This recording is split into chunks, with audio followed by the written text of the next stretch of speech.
Vikas Kumar and you are watching maths easy. पिछले classes में हम लोगों ने इलेक्ट्रिसिटी चैप्टर्स को पढ़ा था, वो बहुत सारे मैंने उसमें वीडियोस बना दिए हैं और आज हम लोग पैरेलल कनेक्शन को पढ़ने वाले हैं।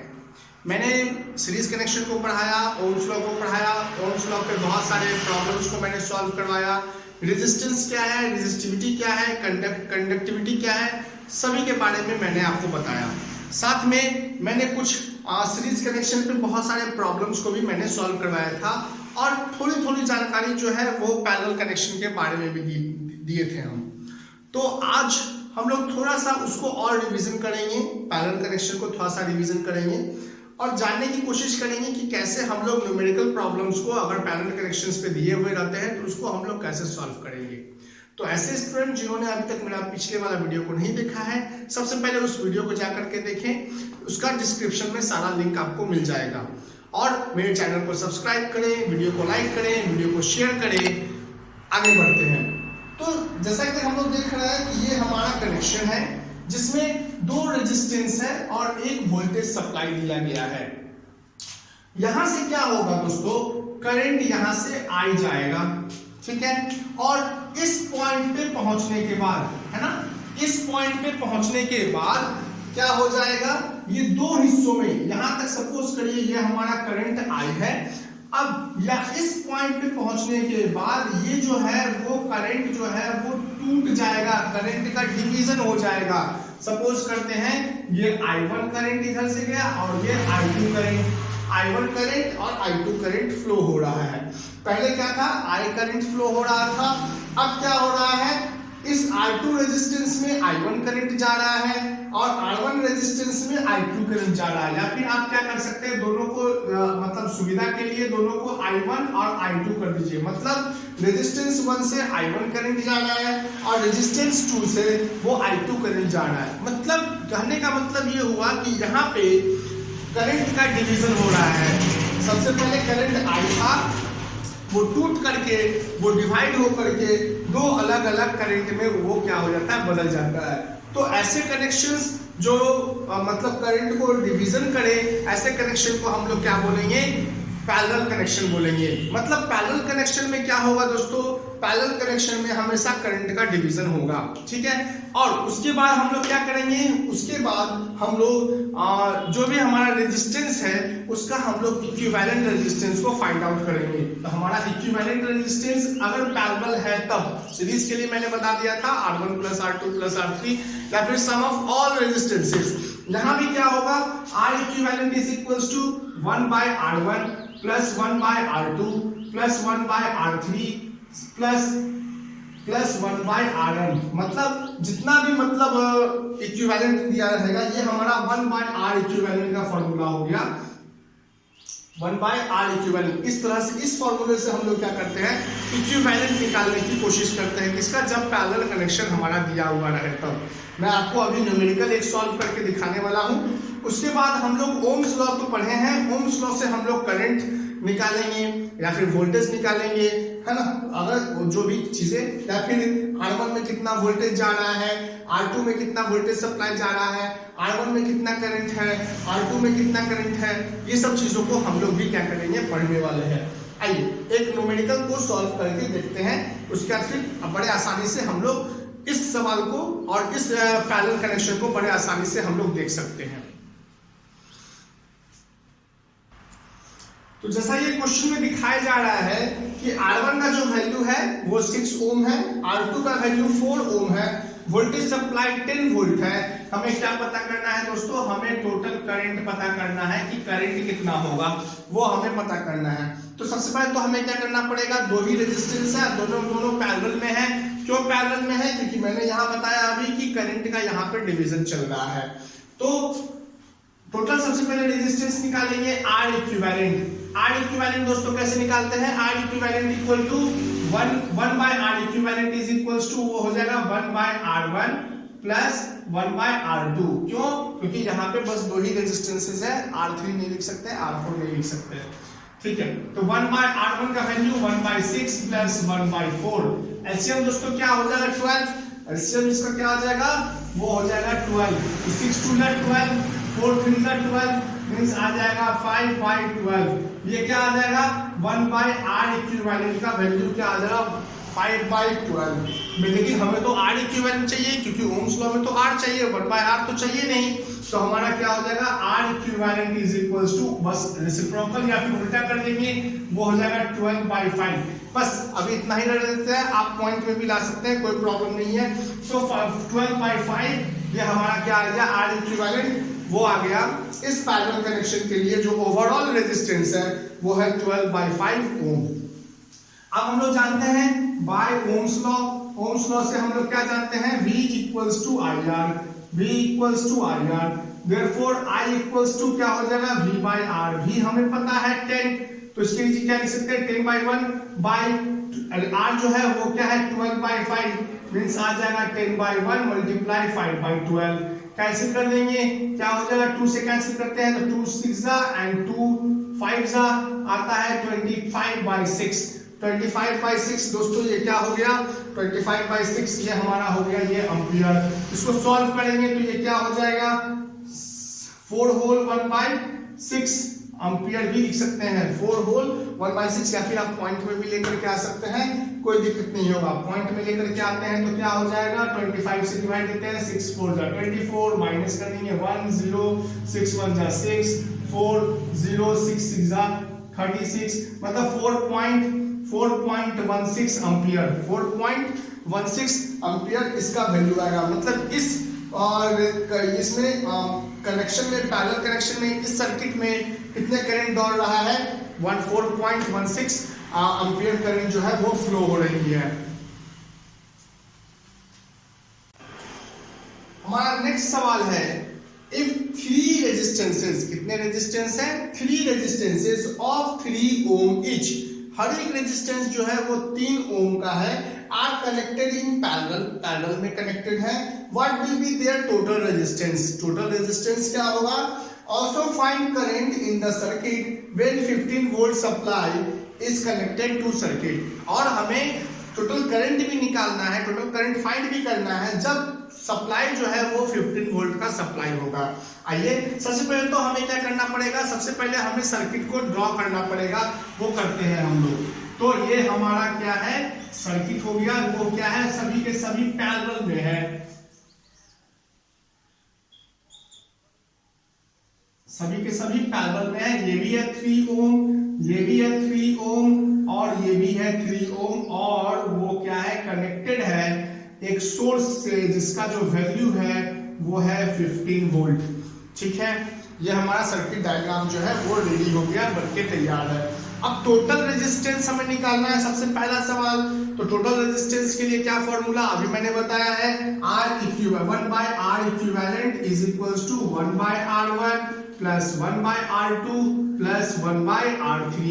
सॉल्व कर देंगे तो ये हो जाएगा 1/3 प्लस 1/3 प्लस 1/3, एलसीएम आ जाएगा हमारा 3, 1 प्लस 1 प्लस 1 मीन्स आ जाएगा 3/3 आ जाएगा। सॉल्व करेंगे तो हमारा टोटल जो है ये तो 1/1 ही आने वाला है, तो ये होगा 1/R इक्विवेलेंट। तो R इक्विवेलेंट भी क्या हो जाएगा, वो आ जाएगा 1/1, उल्टा कर देंगे तो फिर भी 1 ही रहेगा, तो R इक्विवेलेंट भी हमारा 1 ओम का आ जाएगा। R इक्विवेलेंट दोस्तों हमारा 1 ओम का आ जाएगा। तो पहला सवाल जो है टोटल रेजिस्टेंस फाइंड करना था, वो हम लोगों ने क्या कर दिया फाइंड कर दिया। ठीक है, अब हम लोग क्या करेंगे, हम लोग फाइंड करेंगे कि इसमें टोटल करंट कितना फ्लो हो रहा है। तो टोटल करंट के लिए क्या करना पड़ेगा, टोटल करंट हम लोग क्या करेंगे by Ohm's law, by Ohm's law V equal to क्या होता है IR, then I is equals to V/R। ठीक है, V हमें पता है 15 वोल्ट, बाय R अभी निकाले हैं, R इक्विवेलेंट 1 ओम आया था, बाय 1 मींस आ गया ये 15 एम्पियर करंट। मतलब इस सर्किट में 15 एम्पियर करंट जो है वो फ्लो हो रहा है।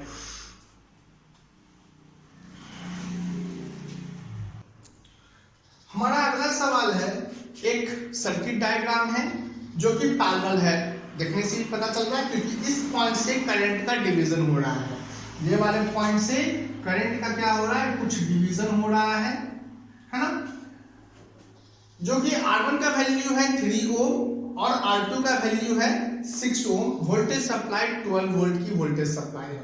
हमें क्या फाइंड करना है? हमें फाइंड करना है टोटल करंट। टोटल करंट कितना होगा? हमें फाइंड करना है कि इस R1 में कितना करंट फ्लो हो रहा है, मतलब जो करंट इन 3 ओम ये हमें पता करना है। R2 जो कि जिसका वैल्यू है 6 ओम, उसमें कितना करंट फ्लो हो रहा है और साथ में कितना वोल्टेज हर एक मतलब रेजिस्टेंस पे कितना वोल्टेज जो है वो भी जा रहा है, कितना वोल्टेज सप्लाई भी हो रहा है, ये भी क्या करना है दोस्तों, हमें पता करना है। ठीक है, तो पता करते हैं। सबसे पहले तो हम लोग क्या करेंगे, आर इक्विवेलेंट निकालेंगे। तो वो क्या हो जाएगा, 1 by R equivalent is equals to 1 by R1 plus 1 by R2, 1 by R1 plus 1 by R2 that is equals to 1 by R equivalent is equals to 1 by R1 है 3 और R2 है 6। Solve कर देंगे, एलसीएम हमारा आएगा 6। Okay, तो 3 2 जा 6 और 6 1 जा 6 आएगा, ये 3/6 सॉल्व कर देंगे, ये आ जाएगा 1/3। 1/3 क्या ओम, लेकिन ये तो 1 बाय आर इक्विवेलेंट है, तो आर इक्विवेलेंट क्या हो जाएगा 3/1 मतलब 3 ओम। हमारा टोटल रेजिस्टेंस जो है इस सर्किट का 3 ओम रेजिस्टेंस है। अब हमें क्या करना है, पहला सवाल है हमारा कि ओवरऑल करंट कितना होगा, वो कितना होगा वो हमें पता करना है। तो हम लोग जानते हैं बाय ओम्स लॉ से, ओम्स लॉ ने हमें क्या बताया है, I equal to V by R बताया है, V इक्वल टू I होता है, उसी को हम लोग सॉल्व कर लेते हैं, तो I equal to V by R हो जाता है।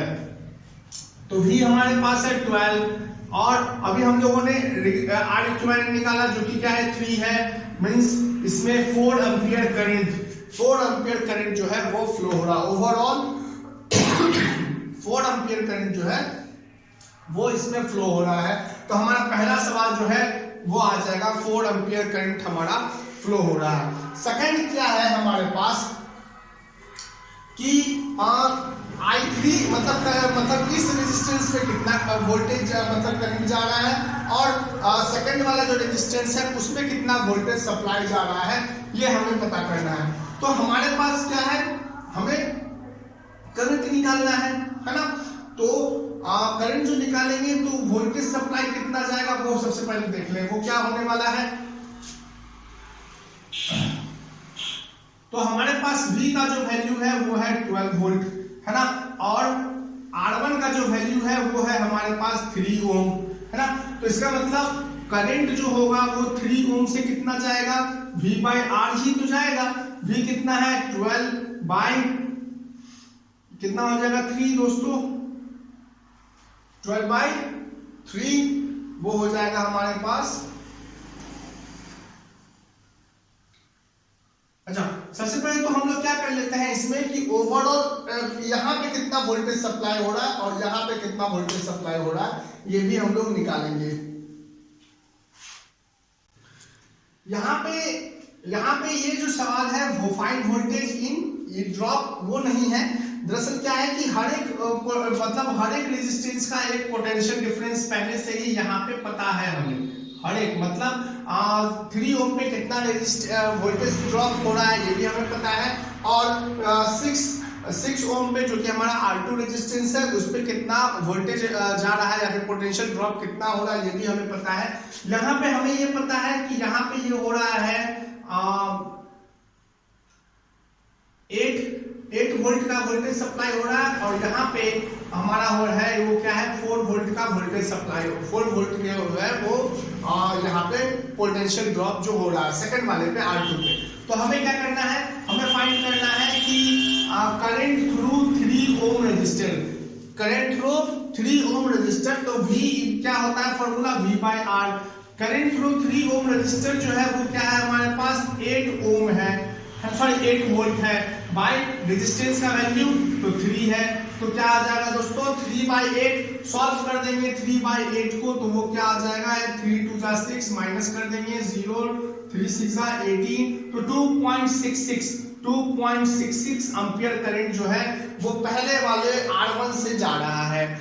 2.66 करंट जो है 2.66 एम्पियर करंट वो R1 से, जो कि R1 का वैल्यू है 3 ओम, उससे करंट जा रहा है। उसी प्रकार हम लोग क्या करेंगे I 6 ओम ओम निकालेंगे, मतलब 6 ओम से कितना करंट जा रहा है, तो सेम हम लोग उसी तरह करेंगे V बाई आर। यहाँ पे पोटेंशियल ड्रॉप क्या है 4 वोल्ट है और R की वैल्यू है 6, कैंसिल कर देंगे 2 2 जा 4 2 3 जा 6, मतलब 3/2 आ गया। तो आ गया 3/2, जीरो लगा करके आ जाएगा ये 18, क्या आ जाएगा दोस्तों 0.66 हमारे पास क्या आ जाएगा, ये करंट जो है ये इसका यहाँ करंट आ जाएगा हमारे पास, है ना। 0.66 हमारे पास करंट आ जाएगा। मतलब क्या है कि 3 ओम के रजिस्टर से 2.66 करंट एम्पियर जो है वो करंट जा रहा है और 6 ओम के रजिस्टर से 0.66 एम्पियर करंट जो है वो यहाँ पे फ्लो हो रहा है। ठीक है, बस हमें यही चीज पता करना था। हमें पहले से ही पोटेंशियल ड्रॉप हमें पता रहना चाहिए, तभी हम लोग क्या कर पाएंगे, करंट को पता कर पाएंगे। अगर हमारे पास पोटेंशियल ड्रॉप ही नहीं रहेगा तो कैसे हम लोग पता कर सकते हैं। तो हमारे पास यहाँ पे सवाल जो है वो थोड़ा सा गलत हो गया था। यहाँ पे पोटेंशियल डिफरेंस जो है 3 ओम पे जो पोटेंशियल डिफरेंस है वो 8 है और 6 ओम पे जो पोटेंशियल डिफरेंस वो 4 वोल्ट की पोटेंशियल डिफरेंस है। तभी हम लोग क्या कर सकते हैं, करंट हम लोग पता कर सकते हैं। आई होप आपको ये वीडियो पसंद आया होगा। पसंद आया है प्लीज इसे लाइक करें, शेयर करें और मेरे चैनल को जरूर सब्सक्राइब करें। Thank you and have a nice day.